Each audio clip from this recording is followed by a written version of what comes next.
6, 5, 4, command engine start, 2, 1, ignition.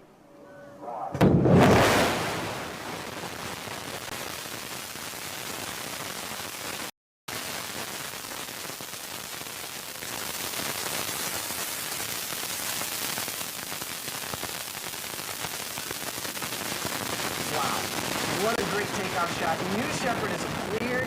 The tower, note on the bottom left that we have our speed and altitude graphics that will increase. They'll get faster and faster as the atmosphere gets thinner. And we've got BE-3 right now pushing the New Shepard rocket at 100% power level.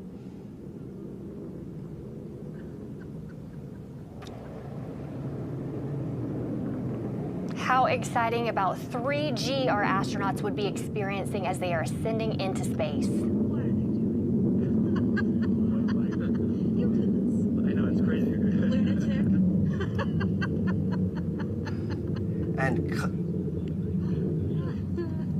And again, the team here has been able to bring us that audio from the families that are watching as close as you can get to this launch and cheering on this flight crew, a perfect 10. Godspeed, New Shepard. Godspeed, a perfect 10. It's, I mean, certainly look at that BE-3 plume. It's the colorless plume of a liquid oxygen, liquid hydrogen engine.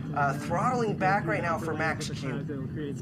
Actually, we've passed max Q, so BE-3 is back to 100% power level. So from here on out, Isabella, we're going to be faster and faster as the atmosphere gets thinner and thinner.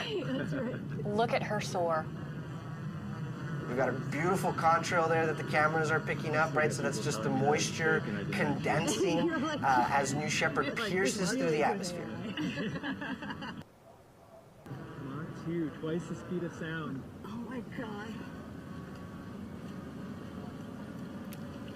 We had a call there for Mach 2 from one of the observers. They must be tuned into the telemetry as well. That's twice the speed of sound, and this crew is supersonic. Joyous with laughter. Right here in about 15 seconds, we anticipate the next milestone to be main engine cutoff. Miko, let's look for that.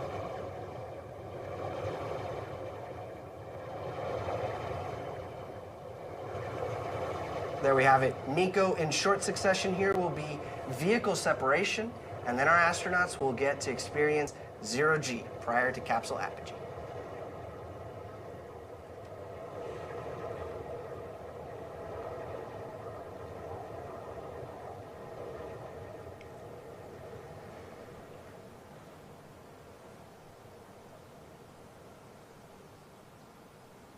Great view there from the propulsion module, looking down to West Texas, my favorite part of this world.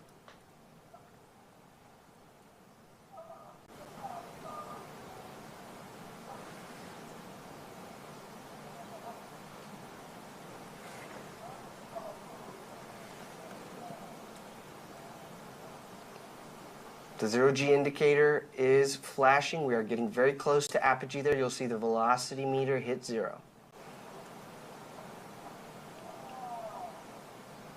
I can only imagine what our astronauts are feeling right now. They have made it to what they came for today. They are in space, floating at 0G. Oh, and enjoying these views, right? From some of the largest windows to have ever flown in space. We hear their reflections on the way back, but I can't imagine what they're seeing. To the loved ones on the ground, wave hello. Your loved ones are in space.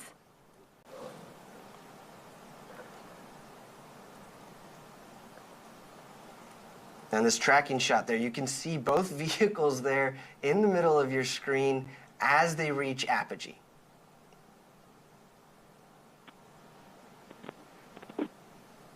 Okay, we have apogee. We're on the way back down. We're beyond the Kármán line. What an exciting, exciting mission for a perfect 10.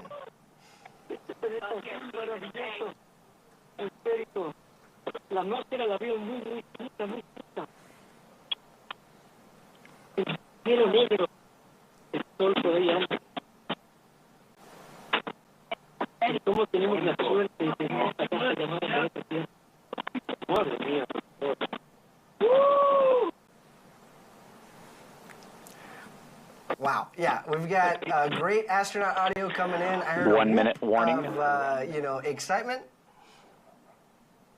And the 1-minute warning of microgravity so that the astronauts have full situational awareness of how much longer they've got in microgravity.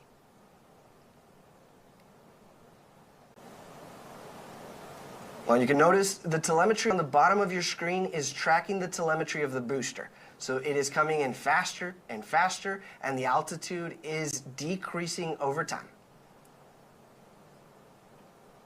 Oh, go ahead. What a great shot, though, being able to see both the booster and the capsule as they make their separate returns back to planet Earth. Yeah, no, a clear day for weather. Everything's been picture perfect so far. And now we anticipate the booster will land about 2 miles north of the launch pad on our landing pad, right? And as we start to reach that atmospheric pierce point, those aerodynamic control surfaces on the booster begin to do more and more work. And so we expect that booster first and then our crew capsule.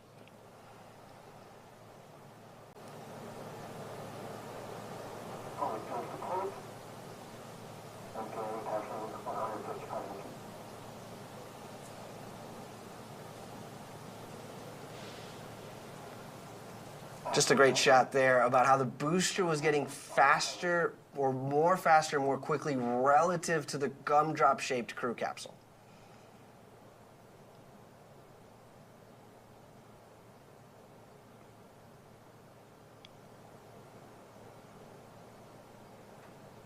Yeah, look, it just looks like the booster is floating, right? It's perfectly positioned. We do have those forward fins, it looks like, have been deployed, and those aft fins, you can even see them moving as they're steering the booster over the landing pad.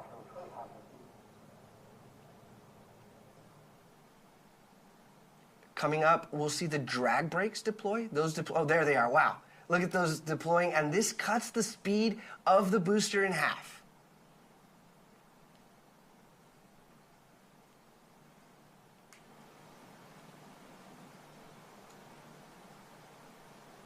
Such a clean and smooth descent on that booster. Mighty impressive, Team Blue. B3 engine relight. Here we go. Last 1,000 feet over the landing pad.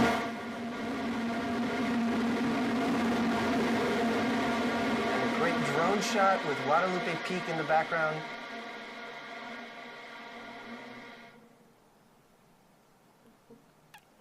Looks like touchdown, tail 4. Wow. Welcome back to Earth, New Shepard booster. Incredible shot. Phenomenal job, Team Blue. But everyone watching at home, stay tuned, hang in there. This show is not over by a long shot.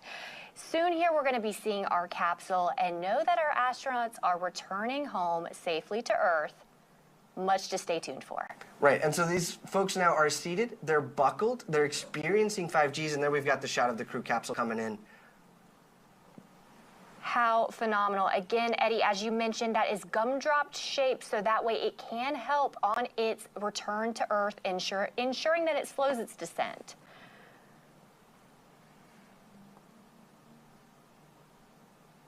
Now, while the parachutes are essential to providing... Sorry to interrupt. Those are the drogues. Those drogue chutes will pull the main parachutes out here shortly. Sorry about that. Go ahead, Isabella. No, we want to see those drogues come out because shortly here, we are anticipating our wonderful parachutes. Here they are now.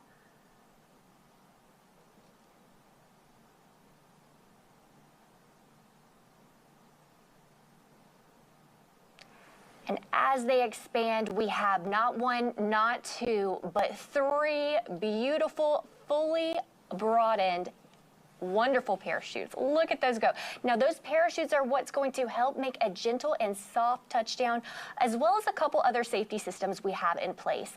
We do have a retro thrust system that's at the base of the capsule that, again, as we near the desert, as we near the ground, again, is going to soften that landing. Right, so we call that the terminal deceleration system, the TDS system, and it essentially pushes pressurized gas towards the desert. It's like a hockey puck, if you've ever played air hockey at an arcade. It sort of just floats over the desert as it's kicking up that West Texas dust. That's right. So if you're watching for the first time, I always like to note that dust we want to see. It is a dusty desert that we have, so that retro thrust system is, again, what's going to push up that dust.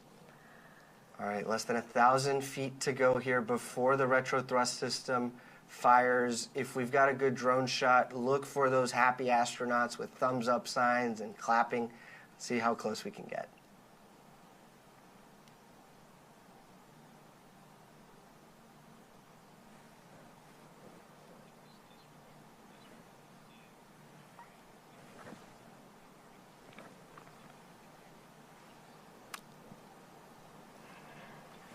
And touchdown! Welcome back, astronauts. I mean, perfect 10. Should we say that? I'd say 10 out of 10 for our astronauts and for the whole program here at Blue Origin.